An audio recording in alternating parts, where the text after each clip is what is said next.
Queridos, nossa segunda palestra, ela vai estar calcada naquilo que a primeira palestra fez de forma tão abrangente, tão importante. O reverendo Bruno tinha a difícil tarefa de falar daquilo que é mais abrangente, daquilo que engloba todo o processo educacional e ensinando a gente a pensar o que é educação cristã em diferentes esferas.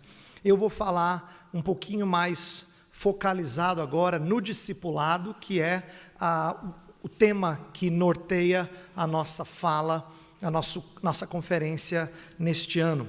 E quero basear-me na passagem do Salmo 78, versos 1 a 8, que eu vou ler com vocês. Eu tenho isso aqui nos slides, então eu vou pedir que você acompanhe a leitura que eu vou fazer aqui nos slides mesmo, mas já vou dizer que essa imagem não está aí à toa. Eu quero que você pense na passagem do bastão como uma ilustração daquilo que nós devemos fazer enquanto educadores ou discipuladores. E eu não estou falando de gente com pedagogia, como bem lembrou o reverendo Bruno, né? Ele disse assim que a mãe dele não era pedagoga, mas tinha até vara disciplinar, né? Lá na casa dele, mas a brincadeira dele é para dizer que todos nós somos colocados nessa tarefa de ensinarmos. Portanto, nós vamos ponderar sobre isso.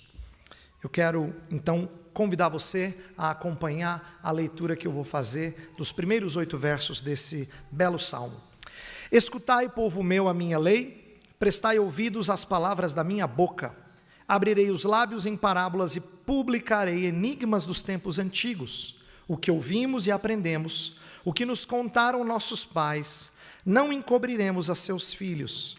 Contaremos à vindoura geração os louvores do Senhor e o seu poder e as maravilhas que fez. Ele estabeleceu um testemunho em Jacó e instituiu uma lei em Israel, e ordenou a nossos pais que os transmitissem a seus filhos, a fim de que a nova geração os conhecesse.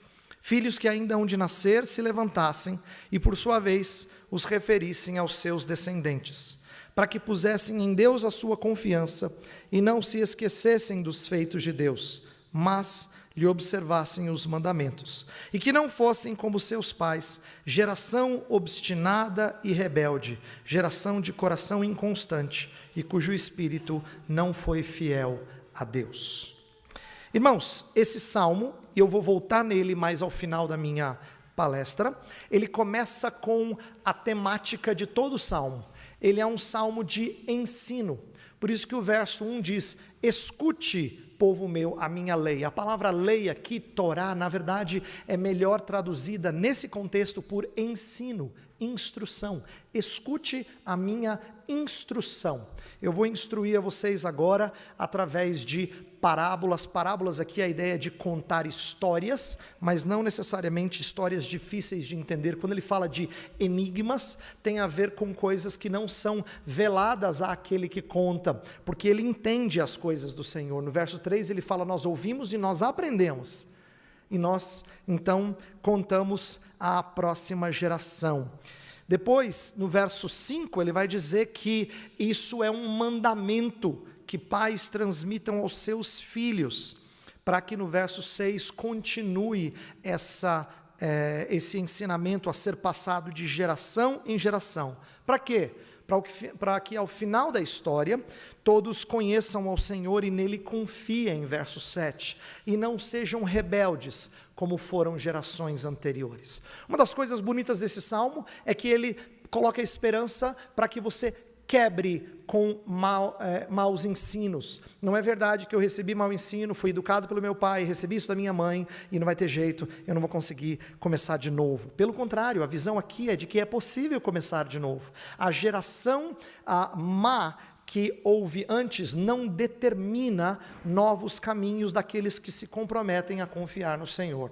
Última observação antes da gente entrar numa reflexão contemporânea, é que esse salmo está na primeira pessoa do plural. Não é o que eu ensino, é o que nós ensinamos, o que nós ouvimos, o que nós aprendemos, o que nos contaram os nossos pais, nós não encobriremos a seus filhos. Perceba que essa tônica na primeira pessoa do plural, ensina para a gente uma coisa que hoje em dia nem sempre a gente atenta, que ensino não é tanto uma coisa individual, quanto é comunitária. Deus colocou o seu povo para aprender em ambiente comunitário. É por isso que tanto o livro do reverendo Felipe, que nós já falamos sobre ele, o reverendo Bruno palestrou em cima dele, ele vai falar de 3 comunidades educadoras: família, igreja e escola. Porque nós não ensinamos sozinho, a ideia não é transmitirmos o ensino de forma individualista, mas inseridos em comunidades que usam de diferentes dons para que o conhecimento do Senhor seja acessível às crianças, à próxima geração. Feita essa introdução no Salmo, eu vou voltar nele. Eu quero começar usando a ilustração que dá título à minha palestra. Eu chamei a palestra de A Passagem do Bastão, porque eu acho que uma corrida de revezamento é uma ótima ilustração sobre o que a gente vai falar nessa conferência, o discipulado da próxima geração, né? Da geração que hoje é feita de crianças e que depois se tornarão adultos. Nesta corrida, eu tenho que lembrar você, na corrida de revezamento, tenho que lembrar você que a responsabilidade maior sempre é de quem passa o bastão. Inclusive, se você gosta de esportes e você já viu as corridas rápidas, como o 4x100, por exemplo, quem recebe o bastão nem se vira para trás, porque ele tem que correr de maneira tão veloz que ele só estica o braço, abre a mão, e quem está chegando é que coloca o bastão na mão dele. Essa ilustração é para a gente ser lembrado de que a responsabilidade primordial é do corredor anterior. É ele que deve colocar o bastão na mão do seu sucessor. Então, eu quero começar com isso, destacando um aspecto do Salmo que vai ser o nosso ponto de partida sobre esse treinamento da próxima geração. O verso 5 diz que Deus ordenou a nossos pais que os transmitissem a seus filhos. Como eu disse, a passagem do bastão é uma boa analogia da responsabilidade que a geração atual tem sobre a geração seguinte. Isto é, se aqui ela funciona como uma ilustração, é que Deus quer que o bastão seja passado de geração em geração, mas a responsabilidade não é única, mas certamente maior da geração que transmite. Isso significa que se tenha algum problema acontecendo nos nossos lares, nós costumeiramente perguntamos assim: o que eu fiz de errado? Se tem alguma coisa acontecendo na igreja, frequentemente a gente diz assim: a liderança não está bem. Frequentemente, quando alguma coisa acontece na escola, você quer falar com a diretora, com a coordenadora. Eu não estou dizendo que a responsabilidade é apenas de quem lidera, de quem comunica o ensino. Na verdade, quem recebe também tem responsabilidades. Porém, nessa noite eu não estou falando com crianças, eu estou falando com pais e adultos que ensinam crianças. Portanto, eu quero lembrar você de que no texto, aqui a exortação não é: filho meu, escuta as palavras do seu pai, que seria a tônica de Provérbios. Aqui não. Aqui é a ideia de pais transmitindo a seus filhos. Portanto, a chamada do Salmo é para que pais escutem ou transmitam à próxima geração. Então, treinar a próxima geração não é uma opção, mas é uma ordem de Deus. Deus não diz assim: seria muito bom. Ele não coloca como uma opção, ele coloca como um mandamento. Como o Senhor sempre quis ser Deus dos filhos também, Ele ordena que o revezamento não pare. Em Gênesis 18, Deus disse lá para Abraão que Deus queria ser o pai dele e da sua descendência, uma promessa feita repetidas vezes na história de Abraão. Então Deus quer ser o pai o Deus e pai de nossos filhos também. Isso significa que transmitir a verdade a eles é uma ordenança do Senhor, da qual nós não podemos fugir. Dito isto, a gente tem que admitir que nem sempre a gente faz bem feito. Que nem sempre o nosso papel é feito com a maestria que a palavra de Deus espera de nós. Mas eu não vim aqui para amassar você. Eu quero que você tenha uma perspectiva cristã, isto é, uma perspectiva do Evangelho, sobre como é que a gente ouve uma exortação acerca do nosso ensino. Eu não quero que a gente aqui medite na culpa por erros passados e fique dizendo assim, meu Deus do céu, meu Deus, o que eu fiz de errado? Por que o meu menino desviou? Coisa do tipo. Nem quero que a gente tenha medo da tarefa presente, inclusive medo que faz alguns jovens casados nem ter filhos, dizendo, tá difícil colocar criança nesse mundo. Um medo que frustra qualquer ideia de passar à próxima geração, não é? Nem desânimo quanto que ainda falta fazer, nada disso pode afastar-nos dessa grande expressão de amor, que é o discipulado dos nossos filhos, das nossas crianças. Eu queria que você olhasse isso como sendo uma expressão de amor. Deus está dizendo para você que aquilo que você tem de valioso, você passará à próxima geração. Esse é um gesto de amor, não deveria ser visto como um fardo, como nós costumeiramente olhamos para o processo de ensino, de discipulado, de comunicação, de aprendizagem. Bem, nós somos educadores o tempo todo e essa parte deve alertar-nos para as vezes em que a gente não ensina bem, não quando a gente não ensina. A gente sempre está ensinando. Nós somos educadores em todo o tempo. Eu comento aqui no slide que não existem crianças sem educação, só as mal educadas. Com isso eu não estou falando apenas de modos na mesa. Eu estou falando que elas apreendem toda e qualquer coisa que elas verão. E pela capacidade que elas têm de apreender, porque elas foram programadas para isso, a gente até usa a ilustração de que elas são como esponjas, que absorvem, né, com muita facilidade tudo que lhes é comunicado. A pergunta que a gente tem que fazer não é, estamos educando? Não é isso, a gente está. O que a gente está ensinando é a pergunta mais correta. O que a gente está ensinando? E eu quero chamar a sua atenção, não para aquilo que a gente faz propositamente, mas eu quero começar com um ensino que é inconsciente, que às vezes você não atenta para ele. Exemplos. Se a mãe fica mais brava quando a criança quebra um vaso do que quando desobedece uma ordem explícita, o que essa mãe está ensinando? Se na hora que a criança desobedece, ela fica brava, na hora que quebra o vaso, ela fala, menino! O que você está comunicando? Eu sei que você não pensou nisso, mas se ele explicasse para outra pessoa, ele diria assim, que quando ele desobedece a mãe é feio, mas quando ele quebra alguma coisa em casa, minha mãe vai me matar. Você está comunicando o que é mais valioso. Você está dizendo aquilo que é mais precioso. E a grande verdade é que nem sempre nós somos tão firmes quanto a gente deveria ser, com desobediência explícita, mas a gente fica muito bravo com essas coisas circunstanciais que acontecem. Outro ensino inconsciente, se quando a criança vê você chorando, ou vê você angustiada, e mediante a pergunta dela, você diz assim, não é nada. O que você está ensinando para ela? E não é interessante que a gente faz isso em nome de poupá-la? Mas por que a mamãe chora por nada? Por que o papai fica angustiado por nada? Primeira coisa que ela aprende é que ela não pode participar das suas lutas. Não pode participar das suas lutas, nem mesmo orando pelo papai e pela mamãe. Então, quer você pense nisso ou não, você sempre ensina alguma coisa.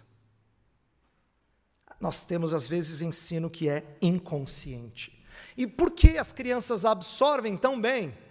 Eu coloquei essa fotinho fofa do menino escutando alguma coisa e gostando do que ele está escutando, porque a pergunta que eu faço para você é assim, a quem que os nossos filhos ouvem? O que eles estão escutando? Quem e o que eles escutam?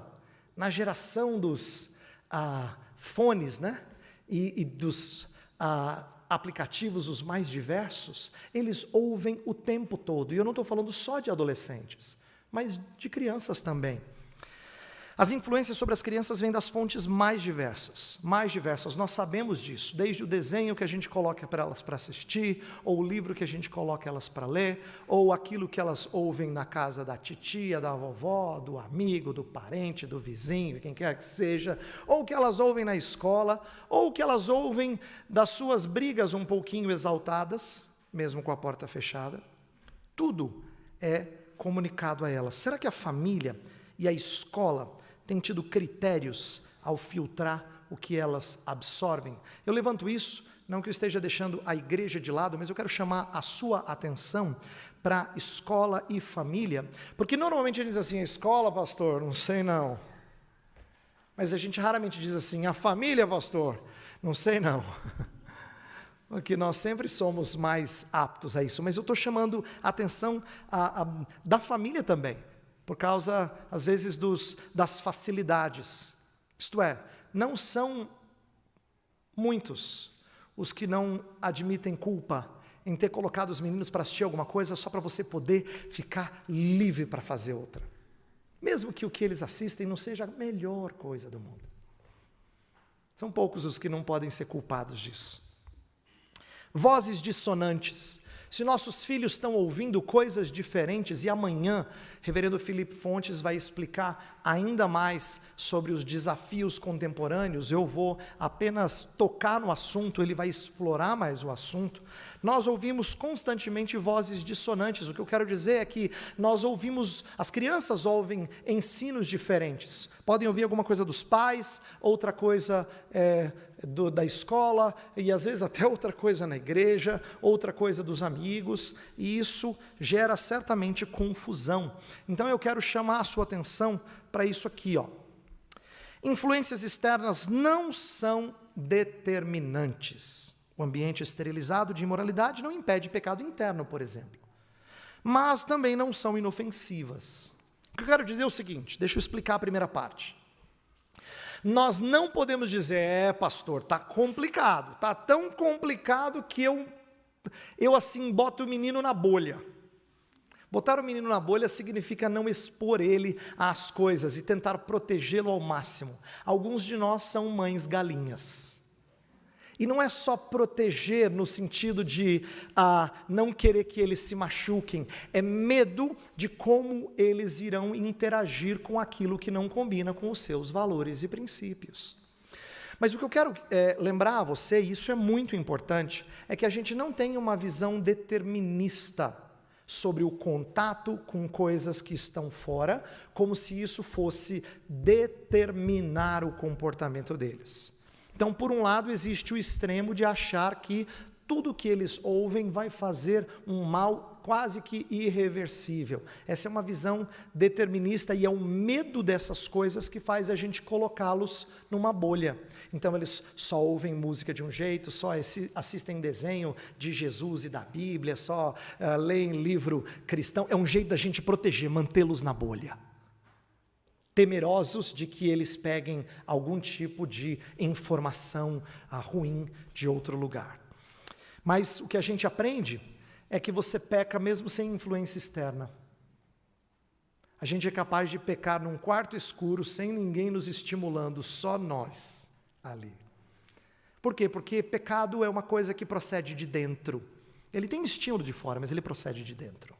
Então, a primeira coisa que a nossa teologia nos ensina, uma visão cristã de pecado, é que o que vem de fora não é determinante.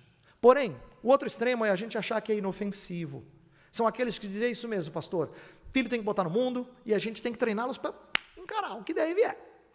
Como se não tivessem temores que acompanham essa empreitada de colocá-los para voar, né? A gente não pode achar que elas são inofensivas. E eu não estou falando só daquilo que é claramente imoral. Essas são as coisas que eu tenho quase certeza. Eu não vou falar certeza porque eu não conheço todo mundo aqui. Mas eu tenho quase certeza que você está ligado. Pastor, não está fácil. Esses dias ele veio da escola falando que os amiguinhos fazem isso. São aquelas que são evidentes. Mas eu quero chamar a sua atenção para que a gente não seja ingênuo com as coisas que não são abertamente imorais. Aquelas que não parecem imorais, não parecem maléficas, né? A gente não quer aquelas que são claramente imorais. Mas e aquelas que não parecem tanto mal assim? Eu vou dar um exemplo. Quando os meninos assistem filme de super-herói, presta atenção.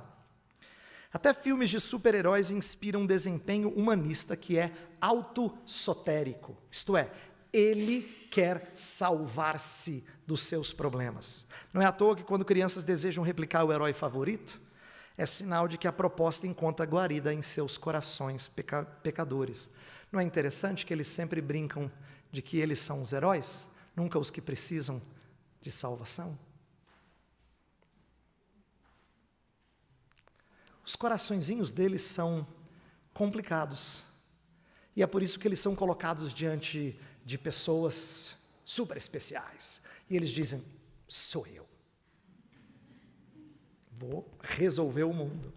E a gente não aprende a lição, porque eles crescem, vão para a faculdade, aí na formatura o Paraninfo, que é aquele professor legalzão, que foi escolhido pela turma, para dar aquele discurso encorajador, vai dizer assim, eu confio na geração de vocês vão mudar esse mundo. E aí o moleque sai da faculdade achando a mesma coisa, que ele vai ser super-herói, embora ele tenha 22, 23 ou um pouquinho mais. Então veja, isso está na gente desde novo. E a gente às vezes não percebe o que as coisas que não são abertamente imorais também influenciam, também revelam fraquezas do nosso interior. Portanto, eu quero que a gente siga a orientação do nosso salmo. Escutai a minha lei, a minha instrução, eu falei. O que isso significa? Que quando a gente educa as crianças, seja você alguém que trabalha na escola, seja você um professor de escola dominical, ou apenas um pai, uma mãe. Educadores não são meros transmissores de informação. Como o reverendo Bruno já destacou aqui na fala anterior dele, informação só faz sentido quando ela gera formação. Por isso que a gente tem na palavra informação, é porque vai para dentro e molda. Entra e molda. Ensino faz isso, ele produz mudanças naquele que recebe esse ensino. Podem ser boas mudanças, podem ser más mudanças, mas ele visa formar aqueles que são informados. Por isso que não é verdade que alguém só lê por diversão, só assiste por diversão, só escuta música por diversão. Tudo aquilo que entra, forma. Tudo aquilo que entra, forma. O que levamos ao nosso interior acaba moldando a nossa vida. O coração é impactado pelo que nele é semeado. Lembra? Salmo 119 diz assim, de que maneira poderá o jovem guardar puro o seu caminho? Observando segundo a sua palavra. Quer dizer, ele guarda ao seu caminho impuro quando ele coloca no coração a palavra. Inclusive ele vai dizer, guardo no coração as tuas palavras para não pecar contra ti. É o que ele diz no verso 11. Provérbios 4:23 fala, acima de tudo que se deve guardar, guarde o coração, porque dele procedem as fontes da vida. A ideia é que o coração é o lugar mais interior do nosso ser, não tem nada a ver com sentimentos somente. Não tem nada a ver com aquilo que o cardiologista analisa quando ele olha para exames. Quando a Escritura fala de coração, ela fala do nosso mais interior, do lugar onde as coisas mais profundas estão. E tudo que é mais interior tem que ser cuidado, porque o que entra, molda. Outro texto importante é o de Filipenses 4, no qual Paulo fala que a gente tem que tomar muito cuidado, para que só entre aquilo que é puro, aquilo que é amável, aquilo que é bom, aquilo que é de boa fama. Isso sim deve ocupar a sua mente, isto é, isso deve entrar. Então perceba como a Escritura, repetidas vezes, fala sobre o cuidado que a gente tem que ter com aquilo que entra. Tudo aquilo que é comunicado às crianças, de certa forma as ensina, bem ou mal. Por isso a gente se preocupa com o que entra. Por isso toda educação, seja na família, seja na escola, seja na igreja, deve ser moldada pela palavra de Deus. Preste atenção, seguindo a linha daquilo que o reverendo Bruno já nos ensinou na primeira palestra, eu não estou falando de educação escolar, educação cristã, como se fosse, educação cristã fosse sinônimo de igreja, e educação na família. Não, a educação cristã deve gerenciar todo âmbito de educação, seja ele na família, na escola ou na igreja. Então a gente deveria corrigir o nosso linguajar para falar assim: hoje eu aprendi sobre educação cristã familiar, educação cristã escolar, educação cristã eclesiástica. Porque tudo tem que ser educação cristã, tendo como referencial a palavra de Deus. Quero que a gente, com isso, não se sinta perdido. O pastor Heber está falando de ensinar de acordo com a palavra de Deus, mas o que isso significa? Eu gosto de dizer que quando alguém fala o que fazer, mas não diz como fazer, você fica perdido, né? É igual programa de culinária, ele faz aquele negócio bonito assim, e normalmente ele conta os ingredientes rapidinho, diz assim, vai ser uma xícara disso, um pedaço daquilo, e depois sai ali o prato pronto, o bolo pronto. Você fala, meu Deus, como é que faz mágica assim? Eu não vou aprender desse jeito, ainda mais quem não sabe cozinhar, não é? Você só aprende se for ensinado devagarzinho, passo a passo.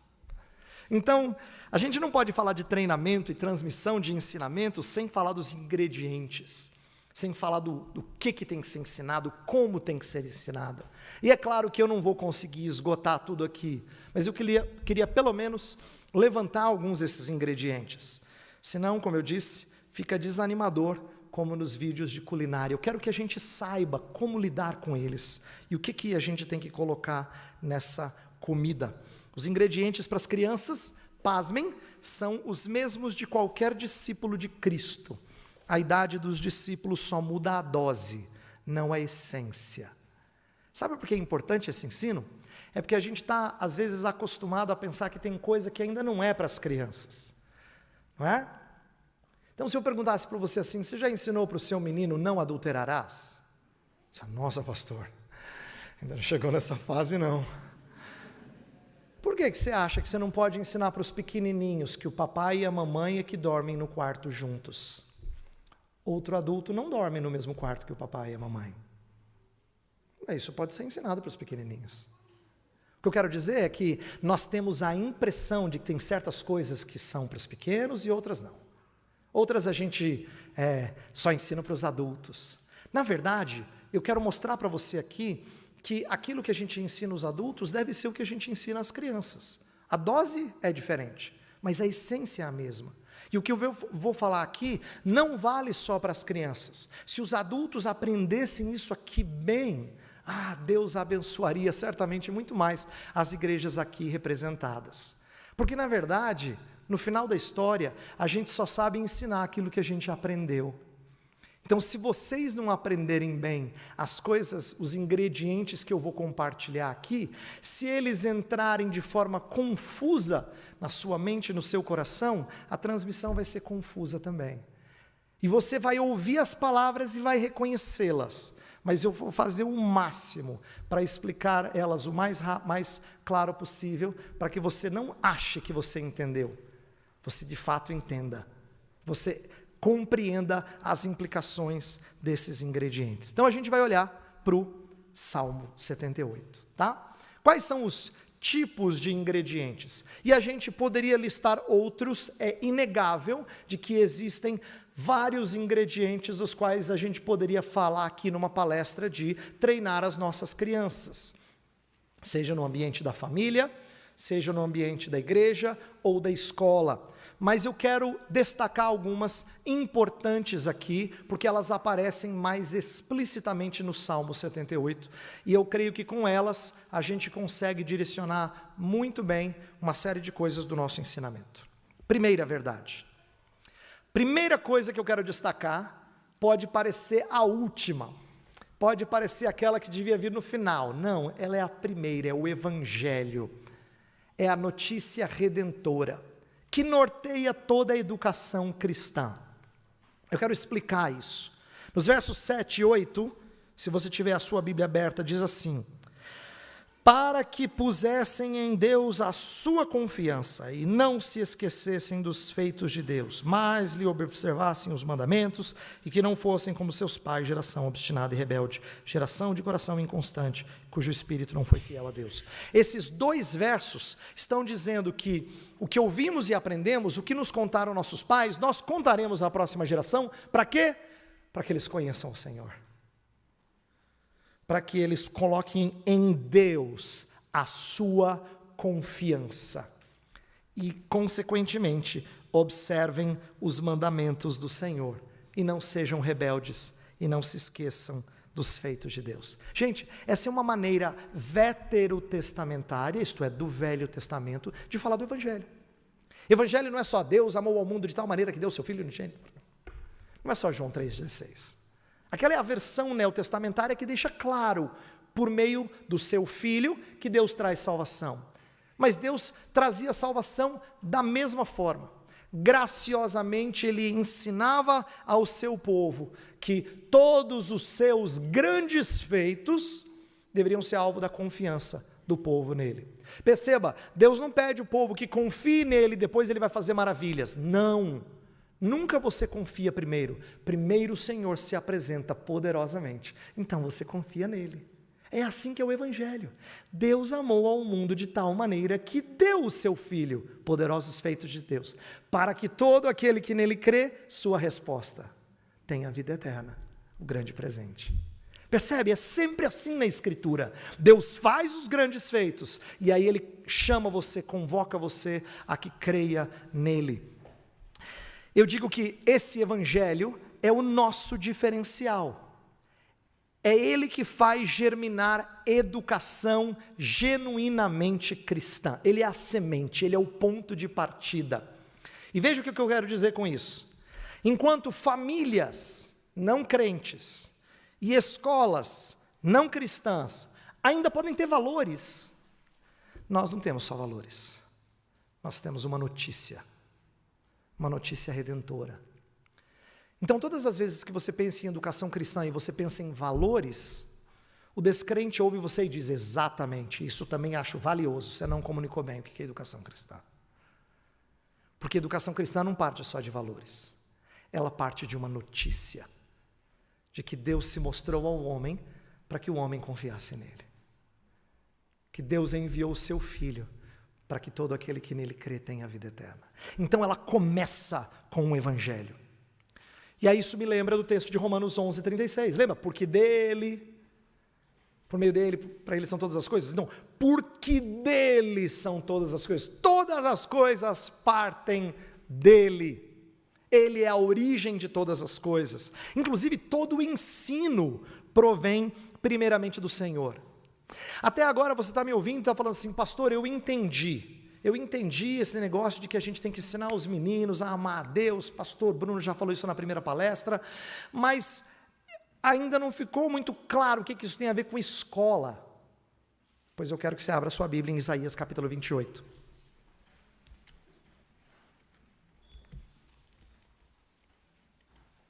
Isaías capítulo 28, versos 23 a 29.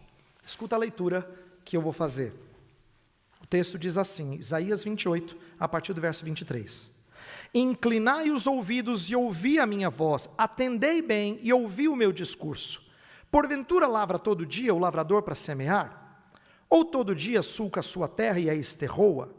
Porventura, quando já tem nivelado a superfície, não lhe espalha o endro, não semeia o cominho, não lança nela o trigo em leiras, ou cevada no devido lugar, ou a espelta na margem?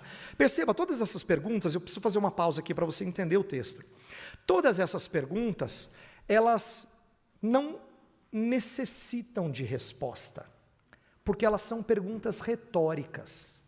Elas são perguntas feitas num ambiente em que todo mundo sabe como funciona a agricultura. Então, ele começa dizendo assim, porventura o lavrador lavra todo dia para semear? Ele precisa ficar preparando a terra todo dia?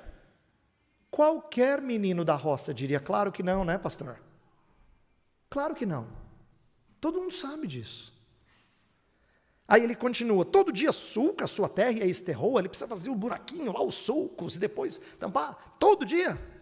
Claro que não, pastor. Todo moleque sabe. Verso 25.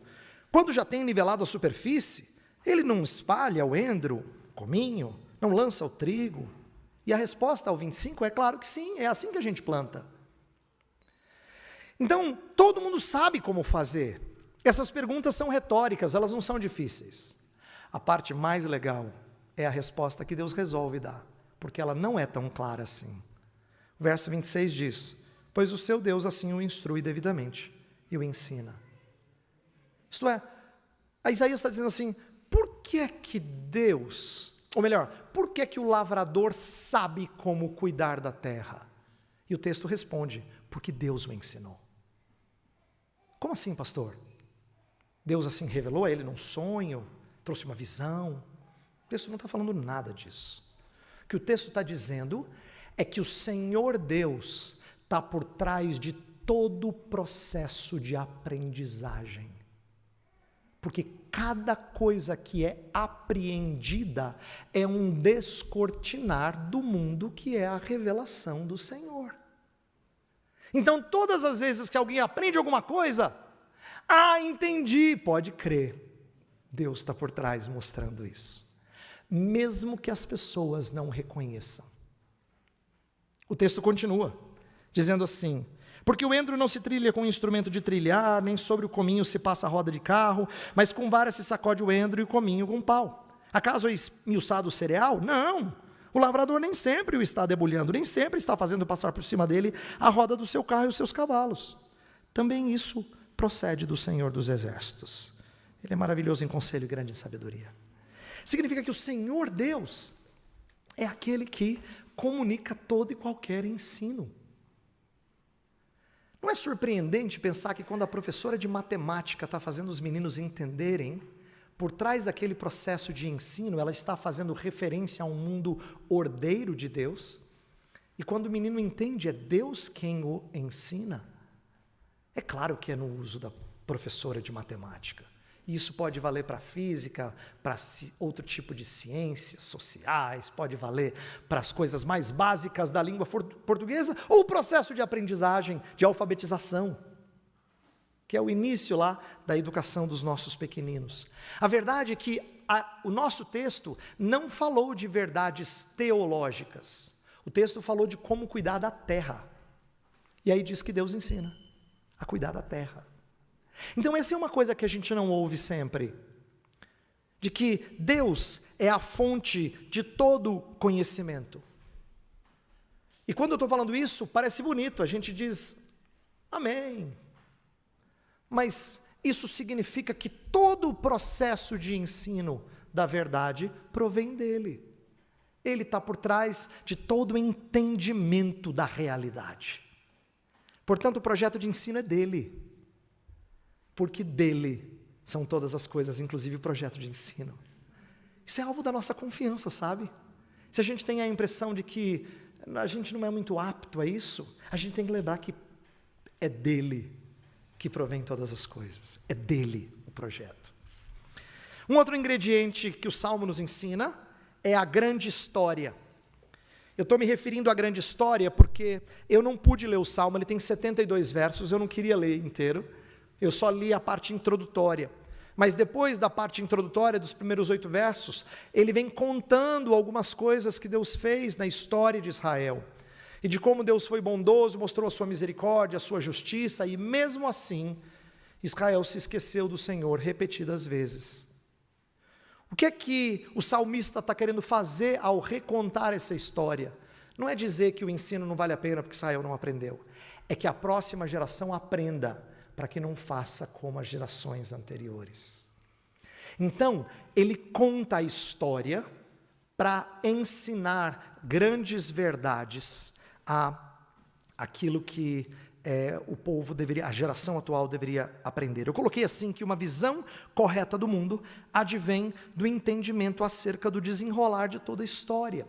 Isto é, como é que a gente tem uma visão do mundo, uma cosmovisão, como o reverendo Bruno mencionou na sua palestra, como é que a gente tem essa cosmovisão formada?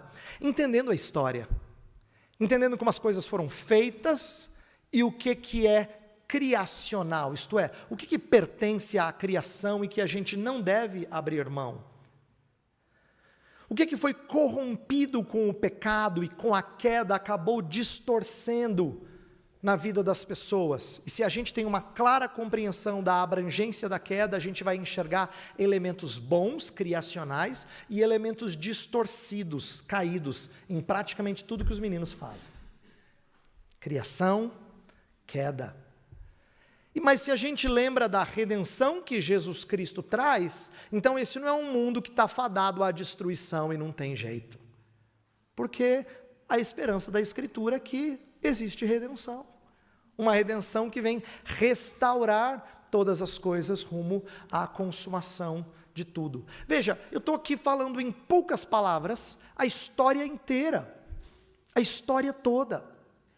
Se no Salmo foi contada uma parte da história, desde que o povo saiu do Egito, até os dias de Davi, que antecedia o salmista que escrevia aqui, Asaf, então, isso aqui é importante para a gente entender que contar a história para os meninos faz parte de mostrar uma cosmovisão. Seria a mesma coisa que ele perguntasse para você assim: papai, como é que foi quando você era pequeno? Meu filho, deixa eu te contar. Eu era pequeno assim, o papai fez besteira, sabe? O papai fez isso. Mas Deus foi muito bondoso e alcançou o papai. E tirou o papai do buraco que ele estava. E colocou ele num novo caminho. Isso é história. É a história da família desse menino. Da família dessa criança.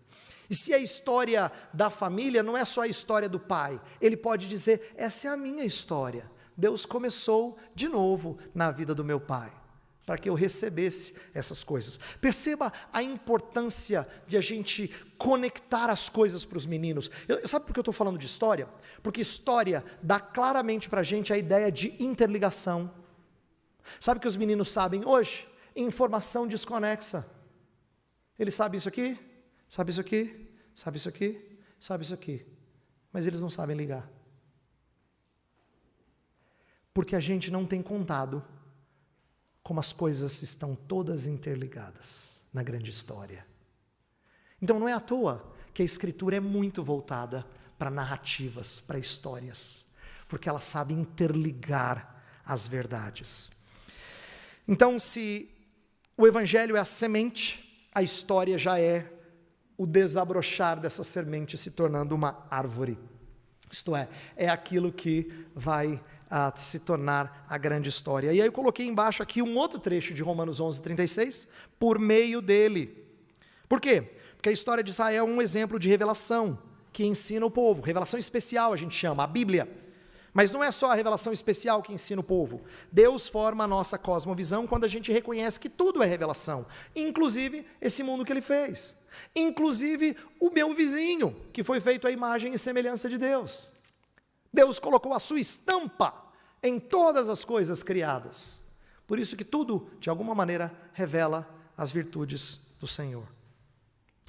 Continuando, terceiro ingrediente, as grandes verdades. Verso 4 do nosso Salmo, volta lá, diz assim: não encobriremos a seus filhos, contaremos à vindoura geração os louvores do Senhor, o seu poder e as maravilhas que Ele fez. A ideia é que quando você mostra as coisas de maneira interligada, elas necessariamente têm que conduzir ao feitor de todas as coisas.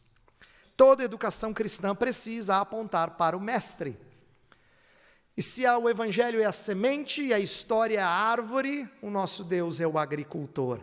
É o que cultiva o crescimento dessa árvore.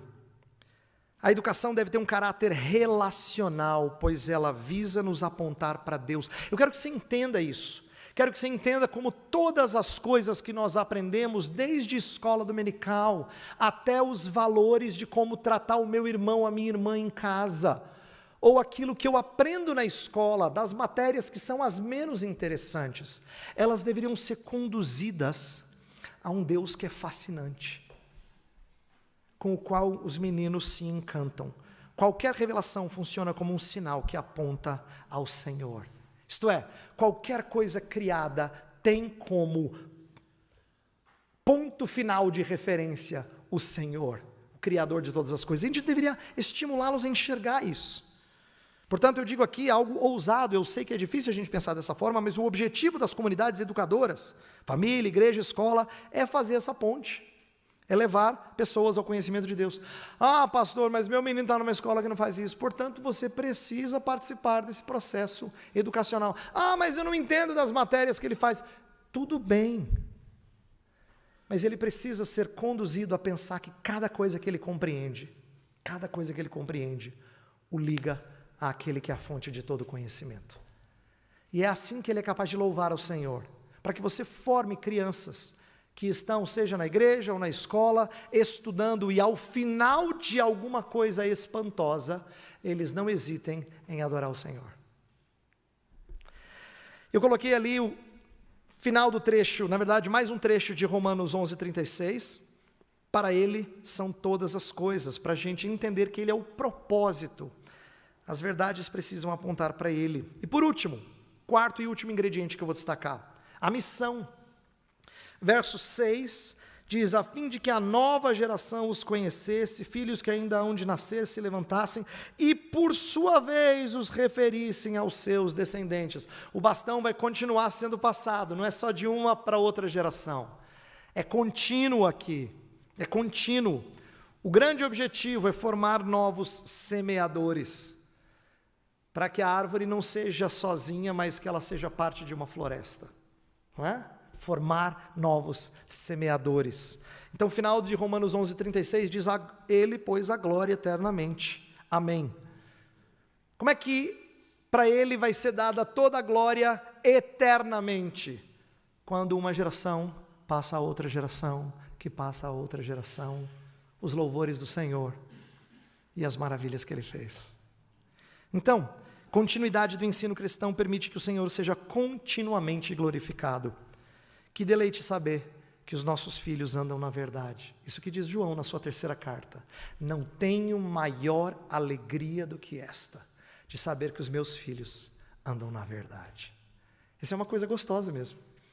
Você chegar perto do final da sua missão e dizer: os meninos aprenderam, graças a Deus.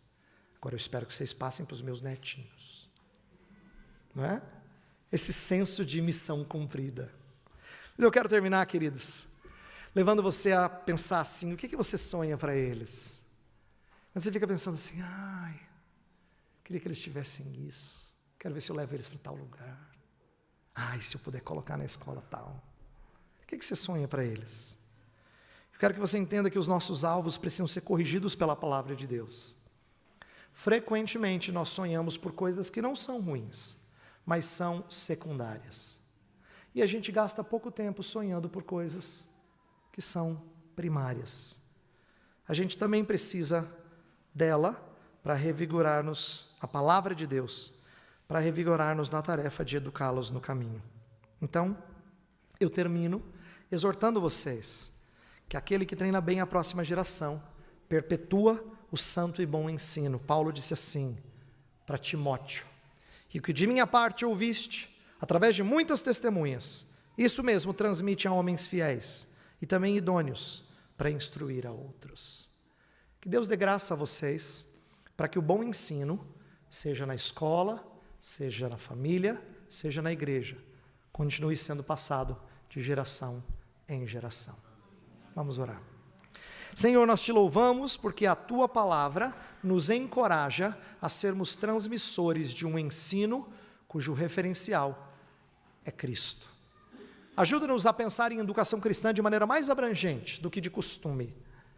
Que, de acordo com a primeira palestra que ouvimos do reverendo Bruno, Senhor, que haja em nós esse senso de que todo o processo educacional deveria ter como ponto de partida o Senhor.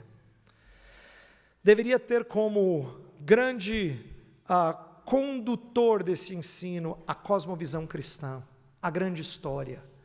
E deveria ter como alvo a glória do Senhor e o treinamento dos próximos semeadores. Senhor, é para isso que nós ensinamos, porque as coisas todas que nós ensinamos vêm do Senhor, acontecem por meio do Senhor e para a glória do Senhor. Nós oramos em nome de Cristo. Amém.